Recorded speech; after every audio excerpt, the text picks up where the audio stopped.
İlin son kargosu İspanya'dan geldi.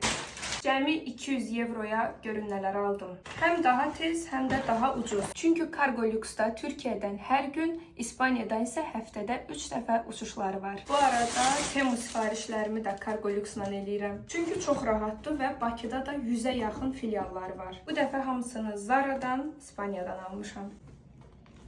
Belə bir çanta. Rəngini çox bəyəndim. Nə qəşəngdir bu. Geyinim. Bu arada arıqlamışam deyə artıq XS alıram. 2 dənə şal var, 2 dənə də kofta. Bu 1. Bu 2. Bir də belə bir şey almışam. Bunu da geyinim. Bundan sonra hər şeyi İspaniyadan alacağım. Və əsas sual, sizcə bunların hamısını Bakıdan alsaydım nə qədər pul verərdim? Əgər sifariş qaydasını bilmirsinizsə, Cargolux səhifəsinə keçid edin, əlavə suallarınızı da verə bilərsiniz.